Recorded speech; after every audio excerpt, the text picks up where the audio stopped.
Pada kesempatan malam hari ini kita akan sedikit mengupas tentang babakan atau tentang masalah menikah atau menuntut ilmu. Kenapa kita ambil materi di malam hari ini adalah judulnya antara menikah dan mencari ilmu?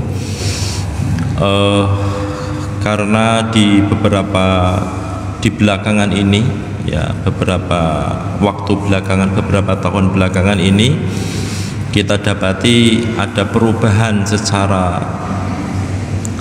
sosial kemasyarakatan di tengah-tengah masyarakat, yaitu cepat, ya, ada semacam apa namanya itu, ya, bahasa kerennya itu akselerasi, ya, percepatan, Pak. Ya, ada semacam percepatan pendewasaan anak-anak yang harusnya belum dewasa secara fisik, itu hari ini sudah kita dapati itu sudah dewasa secara fisik. Dan kemudian kalau kita lihat di beberapa berita dan media itu, anak-anak usia SD itu mereka sudah berlatih, bahkan melakukan perbuatan-perbuatan keji yang dilakukan oleh orang-orang dewasa, ya, seperti zina, itu sudah mulai berada di lingkungan kita, ya. Maka hari ini orang tua harus kemudian berpikir tidak sebagaimana berpikirnya di zaman dahulu kita, Pak. Ya, zaman lampau dahulu kita itu di zaman kita itu ketemu sama perempuan saja kan malu, Pak, ya. Ketemu kepethuk itu malu, Pak. Di zaman kita itu, ya, kalau kemudian harus berdua gitu kan, laki-laki dan perempuan kursinya dibarengkan misalkan ketika SD, itu udah jadi masalah, Pak. Ya, jadi masalah, dan kita malu itu loh, merasa malu, merasa risih, merasa grogi dan lain sebagainya. Kalau hari ini, Pak, itu sudah tidak seperti itu kan, sudah terjadi. Ya, makanya PR besar bagi kita semua, para pendidik, para wali santri, para bapak-bapak, ibu-ibu yang memiliki anak remaja hari ini, dipilihkan antara menikah atau mencari ilmu, begitu, Pak, ya. Saya kutipkan di beberapa kutipan dari para ulama, salah satunya adalah Imam An-Nawawi. Imam Nawawi itu menikah benar, Pak? Kalau lihat sejarahnya kehidupan Imam Nawawi, menikah enggak, Pak? Beliau, Pak, ayo, menikah benar. Imam Nawawi itu meninggal usia berapa, Pak? Usianya masih muda, Pak, usia 40 tahun. Ya, pengarang hadis Arba'in An-Nawawiyah, pengarang kitab Riyadus Sholihin, pengarang kitab Ar-Risalah, ya, itu Imam An-Nawawi, ya.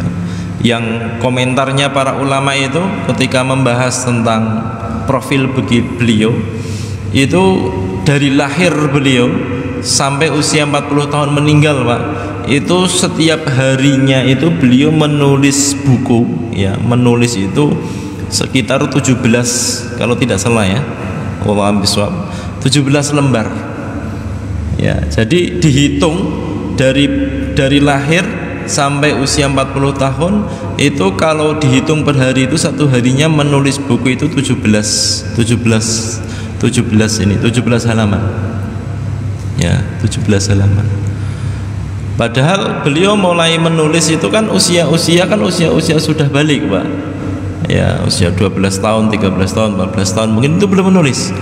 Ya, tapi usia sudah sudah usia dewasa. Itu kalau dihitung, Pak, itu per hari itu sekitar 17 halaman. Kalau dihitung dari usianya beliau. Saking banyaknya bukunya, kitab-kitabnya beliau itu, Pak. Ya, itulah berkahnya ilmu itu, begitu. Berkahnya waktu. Ya, begitu. Kadang kita untuk baca Quran aja kadang waktunya habis, Pak, ya, nggak cukup, ya. Nggak cukup, Pak. Satu hari 1 juz itu kadang kelihatannya panjang, lama sekali, begitu. Ya, mungkin kita perlu muhasabah ya. Kalau ulama-ulama zaman dahulu itu mereka bisa efektif banget waktunya itu. Satu hari itu ya sudah sudah mengantarkan jenazah, sudah jenguk orang sakit, sudah tilikan saudara yang baru pulang dari haji, sudah kemana-mana itu Pak. Waktunya betul-betul berkah itu ya, barokah. Kembali ke tadi, Imam Nawawi beliau mengatakan Kilalin Nawawi, ditanya Imam Nawawi, dikatakan kepada Imam Nawawi, limadza la tatazawwaj, ya. Limadza la tatazawwaju, wahai Imam Nawawi, kenapa kamu tidak menikah? Berarti Imam Nawawi sudah menikah apa belum Pak? Belum ya. Ditanya Pak sama orang, wahai Imam Nawawi, kenapa kamu tidak menikah? Fa'ajaba, maka Imam Nawawi menjawab, yamutul ilmu baina fakhidain nisa, ya, kata Imam Nawawi, ilmu itu akan mati, tidak akan berkembang, itu adalah ini antara dua pahanya wanita. Ini jawaban Imam Nawawi Pak. Ilmu itu tidak akan, ya, ilmu itu akan mati atau berhenti itu sebab sesuatu di antara dua pahanya wanita. Makanya Imam Nawawi tidak menikah sampai meninggal dunia.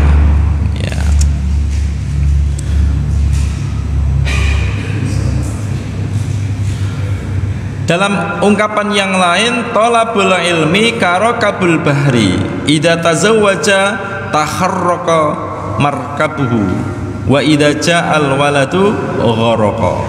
Ya. Menuntut ilmu itu ibarat orang yang mendayung Pak di laut. Jika ia menikah, maka perahunya berlubang atau bocor. Ya. Ada yang belum nikah kan? Nah, nanti pikir-pikir dulu ini kan. Ya. Wa idza ja'al waladu gharaqa, dan jika anaknya lahir maka perahunya tenggelam.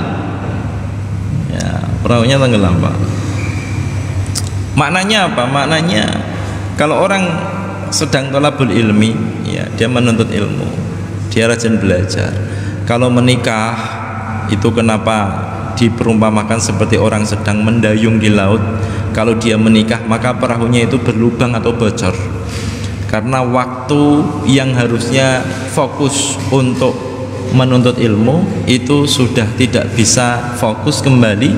Dia fokusnya biasanya menghadapi tuntutan istri Pak.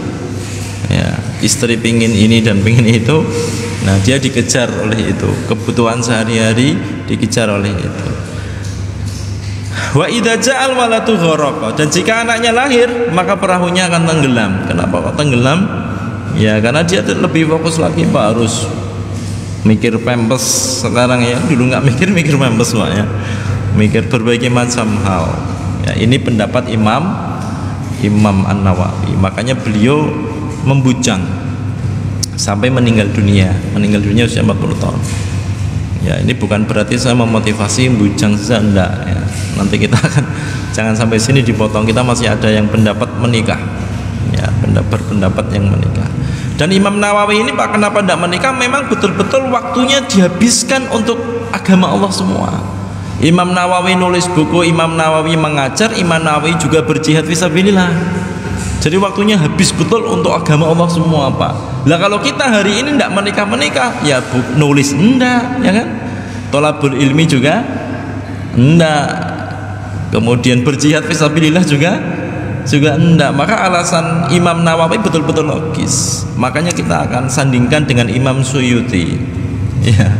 Imam Suyuti itu pernah ditanya, wa indama su'ila Suyuti lima anta tatazawwaj, ketika Imam Suyuti ditanya Pak, kenapa kamu menikah gitu loh, ngapain kamu menikah, kenapa kamu menikah? Kalau tadi lima ada la tatazawwaj, Imam Nawawi ditanya kenapa kamu tidak menikah, ini kenapa kamu menikah? Fa'ajaba, Ingdiya isyul ilmu baina fakhidai nisa. Jawabannya bertentangan dengan Imam An-Nawawi. Kata beliau, ya, ilmu akan hidup, akan bertahan itu disebabkan sesuatu di antara dua pahanya wanita atau keturunan. Ya, ini jawaban Imam Suyuti. Jawabannya 180 derajat, Pak. Imam Nawawi mengatakan bahwa ilmu itu yamutu baina fakhidai nisa, ya, di antara dua selangkangan wanita. Tapi Imam Suyuti mengatakan justru hidup ilmu itu di situ. Kenapa? Karena ada yang mewarisi. Ya, siapa yang mewarisi? Anak keturunannya, Pak. Ya, ada yang mewarisi anak keturunannya. Ini pendapatnya Imam Suyuti. Ya. Ada satu wasiat yang disampaikan oleh Imam Abu Hanifah An-Nu'man kepada para pemuda. Ya. Beliau memberikan nasihat begini, Pak. Wala tatazawwaju illa ba'da an ta'allama annaka takdiru 'alal qiyami bi jami'i hawaijiha watlubil ilma awalan summa istama'al mal minal halali summa tazawwaj. Ya. Ini nasihat dari Imam Abu Hanifah. Beliau mengambil pertengahan di antara keduanya. Wala tatazawwaju wala tatazawwaju illa ba'da an ta'allama.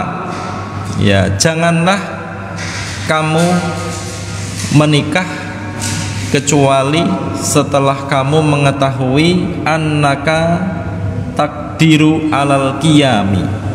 Setelah kamu mengetahui, ya, bahwasanya engkau mampu untuk bertanggung jawab.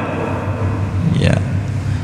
Bertanggung jawab apa? Alal qiyami bi jami'i hawaijiha. Ya, memenuhi seluruh kebutuhan istrimu. Ya, kalau menurut pendapatnya mazhabnya Imam Syafi'i itu, Pak, kita kan memberikan nafkah kepada istri, ya, nafkah kepada istri, dan kita memberikan nafkah itu, Pak, kalau di mazhabnya Imam Syafi'i itu sesuai dengan saat bapak dari wanita tadi sama dengan nafkah atau uang jajan yang diberikan oleh kedua orang tuanya. Ya, kalau orang tuanya itu biasanya memberikan uang jajan 1 bulan itu 2 juta, maka ketika dia menikah dengan laki-laki, laki-laki itu berkewajiban memberikan nafkah kepada istri itu dengan yang sama, 2 juta. Ini mazhabnya Imam Syafi'i. Ya, jadi negosiasi dulu, Pak. Ya, 1 bulan berapa untuk diberikan sama istri. Atau kalau tidak pingin 1 bulan, ya 1 pekan. Ya, kalau 1 bulan kan kelihatan banyak itu, Pak, ya, kelihatan banyak. Ini untuk uang jajan nafkah, hak kamu. Ya. Watlubil ilma. Ya. Carilah ilmu awalan. Ya, carilah ilmu terlebih dahulu. Summat istama'al mala. Kemudian summat istama'al al-mala, kemudian kamu kumpulkan harta. Ya, kata Imam Abu Hanifah, setelah dia mencari ilmu, dia dapatkan ilmu tadi, setelah dia mencari ilmu dan dia punya ilmu, kumpulkan hartanya, harta bendanya dikumpulkan. Ya, minal halali, dari yang halal, summa tazawwaj, kemudian menikahlah. Ya, berarti kaidahnya begitu, Pak. Nuntut ilmu dulu, setelah dia dapatkan ilmu kemudian baru bekerja ngumpulkan harta, setelah punya harta baru menikah. Ya, setelah punya harta baru menikah. Mungkin dulu bapak-bapak ada yang ketika sekolah ketika nuntut ilmu sambil bekerja. Mungkin ada pengalamannya masing-masing. Saya dulu Pak, waktu saya kuliah itu saya sambil jualan opak dulu Pak. Sambil jualan opak pernah. Opak itu dulu harganya satu lembar gini tuh, satu gini Pak, itu harganya 100 rupiah dapat 3 lembar opak waktu itu. Ya, saya goreng, saya bungkusi, saya potong-potong, habis itu saya jual jadi 1.000 Pak. Ya, 1.000 rupiah. Ya, sudah buat ongkos plastik, plastik penggorengan sama opaknya. Opaknya modalnya 100 rupiah. Tahun 2009. Ya, tahun 2009 waktu masih kuliah itu jualan opak. Dan jualannya saya enggak jualan opak-opak, enggak. Saya taruh kantin, maksop namanya, kantin ya kalau di sana maksop. Nah, nanti orang beli sendiri. Ya, orang ngasih apa namanya? Ngasih uang, ngambil barangnya begitu. Ngasih uang, ngambil barang, ngasih uang, ngambil barang. Otomatis begitu. Dulu. Ya. Kemudian saya juga pernah dulu ngerental komputer. Itu semester berapa ya dulu ya, lupa saya. Semester berapa itu pernah ngerental komputer itu Pak. Saking pekerjaannya banyak Pak, dan sudah lihat uang, ya kita sudah lihat uang, akhirnya kuliahnya kalah Pak. Ya, nilainya merosot, yang biasa nilai 90, 80 jahitan lah minimal, ini sampai jahit itu sekitar 70-an. Ya karena nilainya cuma jahit saja, akhirnya waduh, harus harus memperbaiki lagi. Jadi tidak fokus Pak, kurang fokus. Jadi tidak semua, ada sih beberapa cerita-cerita dari para asatidzah itu, ada yang kemudian dia mampu, selain kemudian dia nuntut ilmu juga bekerja, nuntut ilmunya juga maksimal gitu loh. Ya, hanya mungkin tuntutannya pekerjaannya apa, kemudian dia bisa bagi waktu. Ya, dia bisa bekerja dan bisa bagi waktu terutama. Kalau tidak bisa bagi waktu Pak, itu rusak, nggak jadi nuntut ilmu Pak. Ya, akhirnya nuntut harta. Ya, dan tidak akan kaya gitu. Ya.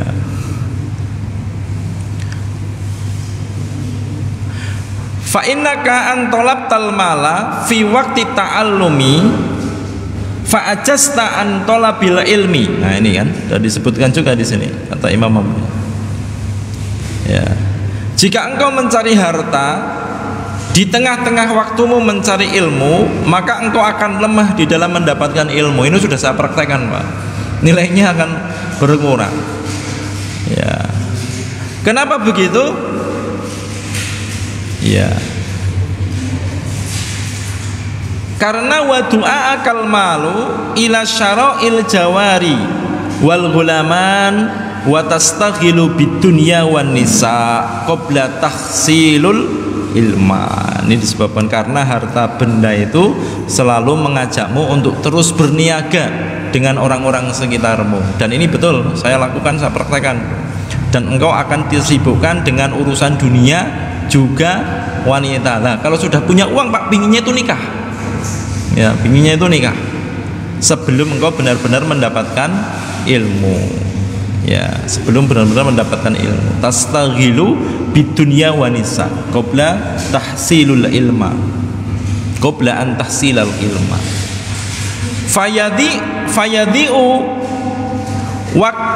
Fayadi'u waktuka wa yajtami'u 'alaikal walada wa yukassiru iyalaka fatahtaju ilal qiyami bimasalihim wa tatrukul ilma. Ya, oleh karena itu maka engkau akan sangat berhajat untuk memenuhi kebutuhan-kebutuhan mereka. Ya, tersia-siakan. Jika itu yang terjadi, maka waktumu akan habis sia-sia dan engkau akan mempunyai banyak anak, keluargamu akan terjadi semakin banyak juga. Oleh karena itu maka engkau akan sangat berhajat untuk memenuhi kebutuhan hidup mereka, dan engkau lalu meninggalkan ilmu. Jadi ilmu itu terus jadi samben. Samben tahu Pak ya? Samben. Jadi nuntut ilmu itu samben. Intinya kerja, ya, intinya kerja. Ini nasihat dari Imam Abu Hanifah ya. Nasihat dari beliau. Jadi mengambil pertengahan antara Imam An-Nawawi dengan Imam As-Suyuti. Kalau Imam Nawawi berpendapat demikian, Imam Suyuti berpendapat demikian, dia ngambil tengah-tengahnya. Ya.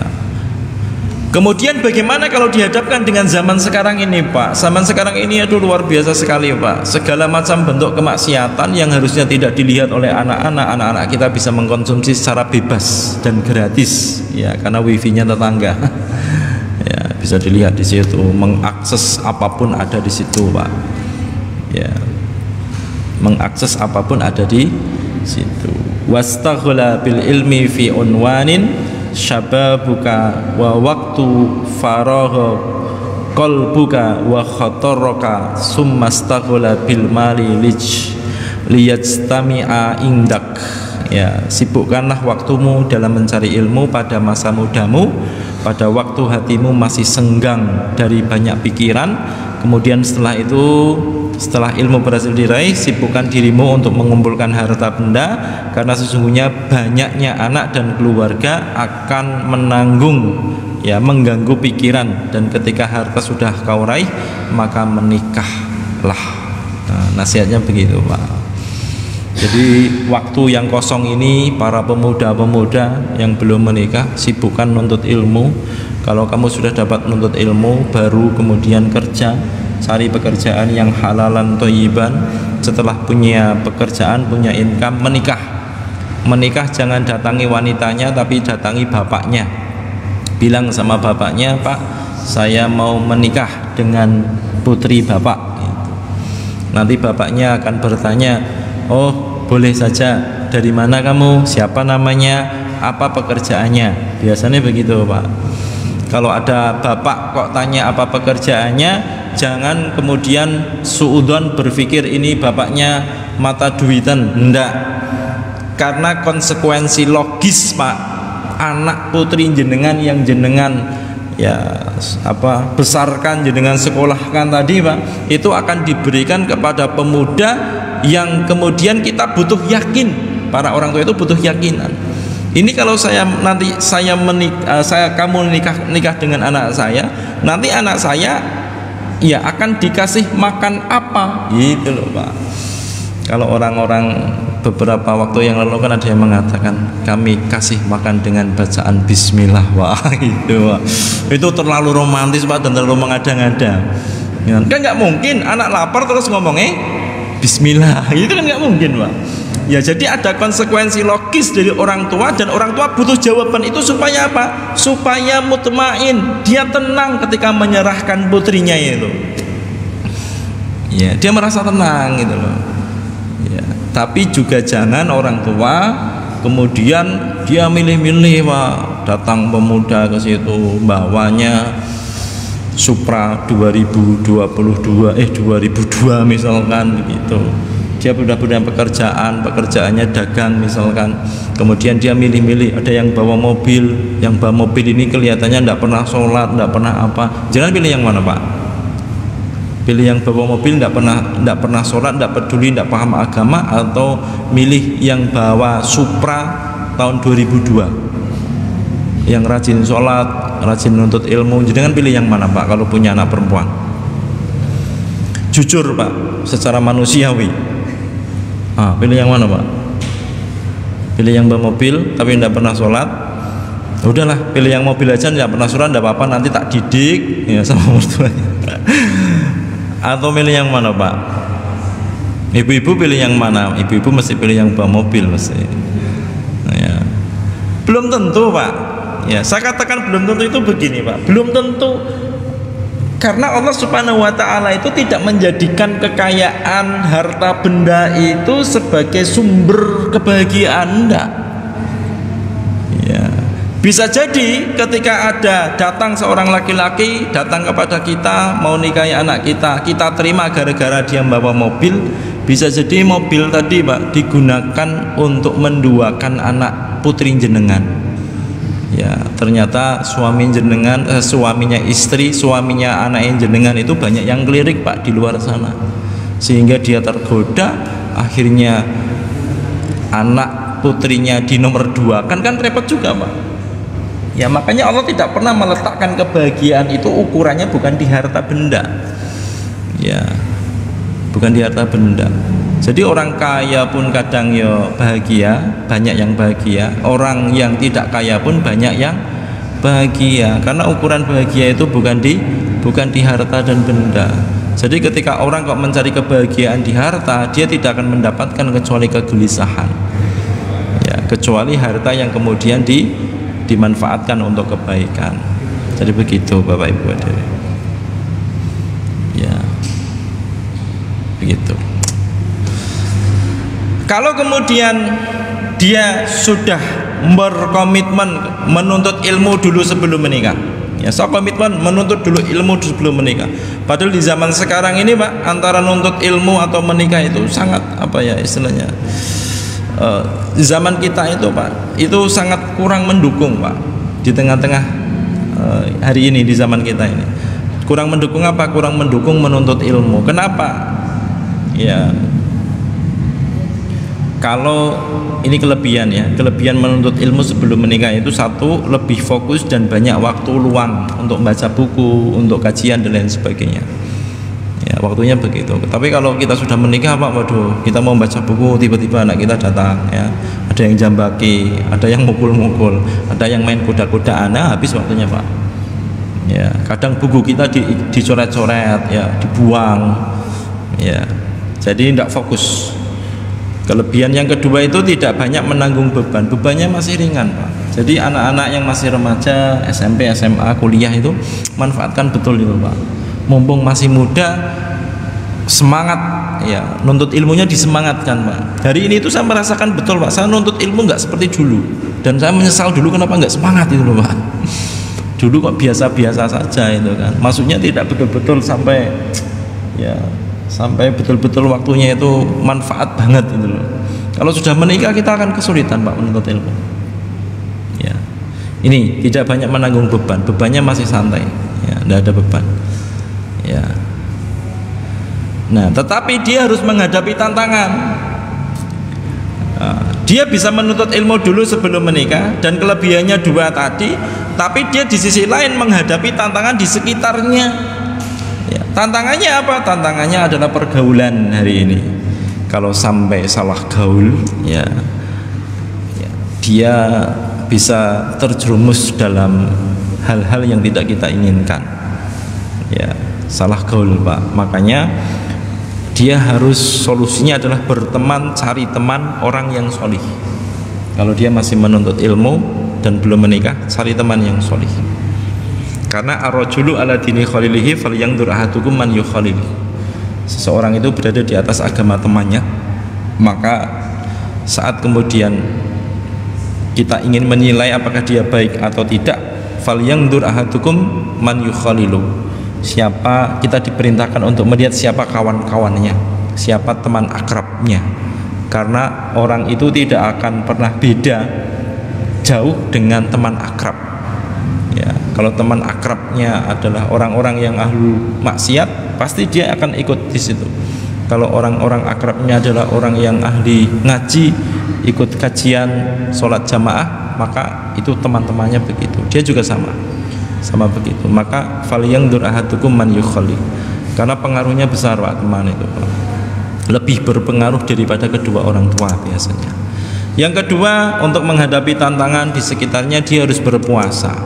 Wa man lam yastati fa alaihi bisyam fa alaihi bisaum fa innahu lahu wija. Ya. Kalau dia belum mampu untuk menikah karena kadar ilmunya dia belum dapatkan, sedangkan Rasulullah mengatakan man yuridillahu bihi khairan yufaqihu fiddin, barang siapa yang Allah kehendaki kebaikan, maka Allah akan berikan kepahaman terhadap agamanya, yufaqihu fiddin, jadi faqih terhadap agama. Ya, maka kalau tidak bisa seperti itu, maka dia berpuasa dulu, rajin berpuasa. Yang masih bujang-bujang berpuasa dulu Pak. Ya, karena itu bisa menurunkan kadar hawa nafsunya. Ya, menurunkan kadar hawa nafsunya. Berpuasa dulu enggak masalah. Puasa Senin Kemis. Kalau masih mampu puasa Daud, sehari puasa sehari enggak. Puasa 13, 14, 15 di pertengahan bulan enggak masalah. Ya. Ini masalah, ini tantangannya begitu, menghadapi tantangan ketika menuntut ilmu sebelum menikah. Bagaimana kalau pertimbangannya menikah sambil menuntut ilmu? Saya tak menikah sambil menuntut ilmu. Dulu di zaman saya, waktu saya kuliah, ada Pak teman saya menikah dengan seorang wanita, dan tetapi dia masih diberi uang oleh orang tuanya. Jadi ceritanya ada dua orang keluarga, dua keluarga ini bersahabat. Bapaknya itu sahabat karib dengan temannya tadi, Pak. Nah, suatu ketika ternyata antara laki-laki dan perempuan ini itu masih kuliah semua. Anak mereka masih kuliah semua, laki-laki dan perempuan.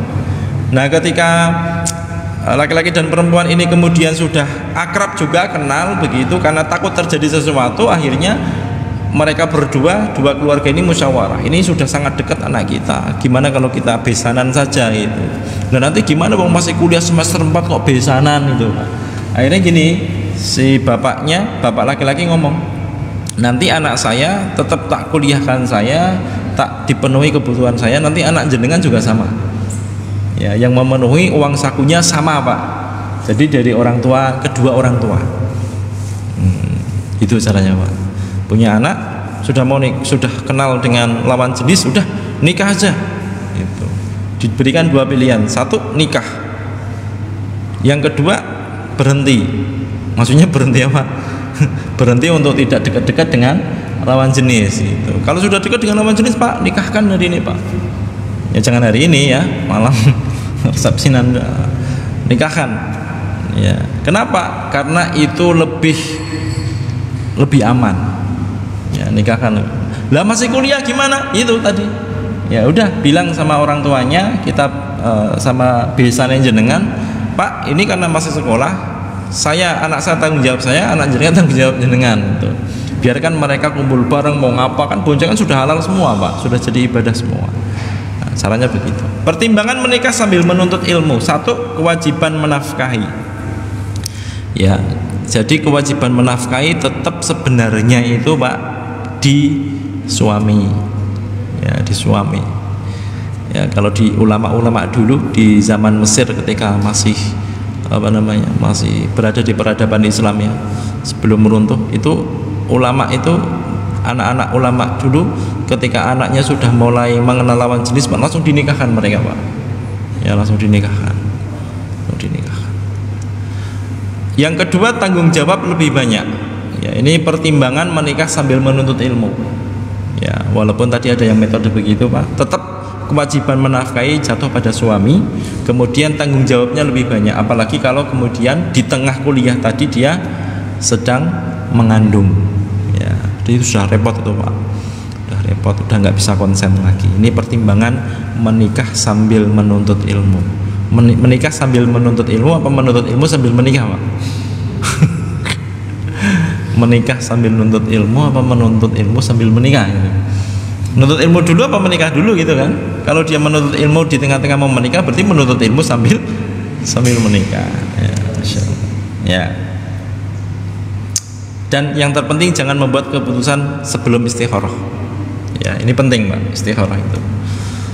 Wa asa an takrahu syai'a wa huwa khairul lakum wa asa an tuhibbu syai'a wa huwa syarrul lakum wallahu ya'lamu wa la ta'lamun. Al-Baqarah 216 ya. Ada sesuatu yang kita anggap jelek tetapi ternyata itu baik bagi kita, ada sesuatu yang kita anggap baik ternyata jelek bagi Allah Subhanahu wa taala. Kita tidak tahu, wallahu ya'lam, Allah tahu, wa antum la ta'lam, dan kamu tidak mengetahui, wa antum la ta'lamun, dan kamu tidak mengetahui. Saat kemudian kita beristikharah, kita serahkan semuanya sama Allah Subhanahu wa taala. Bagaimana caranya? Satu, tata cara sholat istikharah. Berniat sholat sunnah istikharah. Ya, tata caranya. Berapa rakaat? Berapa rakaat? Iya, sholat 2 rakaat seperti biasa. Tidak ada bacaan atau surat khusus yang dibaca. Ini poin pertama. Setelah itu, setelah selesai sholat, berdoa kepada Allah dengan doa berikut. Allahumma inni astakhiruka bi ilmika wa astaqdiruka bi qudratika wa as'aluka min fadlikal azim, dan seterusnya. Berdoa dengan doa ini, Pak. Berdoa dengan doa ini. Minta kepada Allah untuk dipilihkan nikah atau kuliah. ya, nikah atau kuliah, atau nikah sama kuliah, atau kuliah sama nikah ya. Jadi ini penting Bapak Ibu hadirin ya. Mungkin ini pembahasan ini tidak begitu penting bagi bapak-bapak hari ini karena bapak-bapak hampir semuanya dan ibu-ibu sudah menikah semua, tetapi paling tidak untuk anak cucu kita Pak ya, ini untuk anak cucu kita supaya nanti lebih maksimal di dalam mengarungi kehidupan yang penuh dengan ujian ya di dunia ini. Jadi begitu Bapak Ibu hadirin ya, penting istilah itu. Ini kaitan dengan babakan bab nikah. Kalau dulu pernah kita bahas ya di dalam kitab Ta'limul Muta'alim fi Thariqit Ta'allum itu Syekh Burhanuddin Az-Zarnuji, bahwasanya tidak semua ilmu itu wajib dituntut. Hadis Nabi yang mengatakan thalabul ilmi fardhatun ala kulli muslimin, menuntut ilmu itu wajib bagi seorang muslim, itu maknanya bukan seluruh ilmu Pak ya, bukan seluruh ilmu. Ilmu apa yang wajib? Ilmu yang hari ini kita butuhkan, ilmu yang hari ini kita lakukan ya. Misalkan kalau kita seorang pedagang, maka dia wajib menuntut ilmu tentang fikih muamalah. Kalau dia baru mualaf, dia wajib sholat, maka menuntut ilmu sholat itu wajib hukumnya, fardu ain ya. Kalau dia mau menikah, menuntut ilmu nikah itu hukumnya wajib baginya. Kebanyakan kan hari ini kan orang nikah itu tanpa ilmu Pak. Yang penting qabiltu nikahaha wa taswijaha bimarin matkurin, tapi dia tanpa bekal bagaimana nanti mengarungi samudera kehidupan. Dia tidak paham bagaimana hak-hak suami, kewajiban istri, kewajiban suami kepada istri, apa yang dibolehkan, bagaimana cara mendidik istri. Itu kan ada ilmunya semua dalam Al-Quran Pak. Misalkan Quran surat An-Nisa ayat 34 itu, Ar-rijalu qawwamuna 'alan nisa, itu kalau dilihat di tafsirnya itu Pak, itu penuh dengan berbagai macam makna kekeluargaan ya, kondisi keluargaan, bagaimana cara mendidik istri ya, istri itu seperti apa, istri itu ujian terbesarnya apa, suami itu laki-laki itu ujian terbesarnya apa, itu harus dipenuhi Pak, harus dituntut semua ya. Kalau suami ujian terbesarnya di mana Pak? Ujian terbesarnya suami di mana Pak? Kalau ujian terbesarnya istri di mana Pak? Harta. Kalau istri itu wanita, ibu-ibu, itu ujian terbesarnya itu harta. Kalau laki-laki ujian terbesarnya di wanita ya. Apa buktinya? Buktinya jenengan tidak berani sama istri jenengan, kalau pulang malam tidak berani masuk Pak. Itu begitu Pak. Istri kita walaupun tidak dengan kekerasan, tetapi saat kemudian dia nuntut, Pak saya pengen itu, jenengan mundar-mandir carikan Pak. Kapan? Misalkan istrinya hamil dan ngomong, Pak ini anaknya ngidam namanya ya, anaknya minta mangga Pak, jenengan mesti jam 12 malam yo pun dicarikan ya Pak, ini betul Pak anak mau minta mangga Pak, itu buru muter itu. Ini buktinya jenengan kalah Pak ya, buktinya jenengan sangat sangat cinta ya, sangat cinta. Tidak salah begitu ya, tidak salah. Tetapi kalau sampai kemudian kok istri itu kok kita mau ngaji, istri minta kita tetap di rumah, itu ujian betul. Kok kita mau sholat jamaah, kok kemudian istri ternyata melarang, kita mau ngadakan santunan, kita mau sedekah, kita mau infak, kok ternyata istri ngundeli Pak, maka itu berarti menjadi ujian jenengan ya, menjadi ujian kita. Kita beramal soleh, istri harus mendukung. Demikian yang dapat saya sampaikan pada malam hari ini. Waktunya sudah habis, kurang 1 menit. Mudah-mudahan bermanfaat teman-teman semuanya, Bapak Ibu dan para pendengar dimanapun berada. Semoga Allah Subhanahu Wa Taala mempertemukan kita di waktu dan kesempatan yang lain. Qul qouli hadza wa astaghfirullah li wa lakum. Assalamualaikum warahmatullahi wabarakatuh.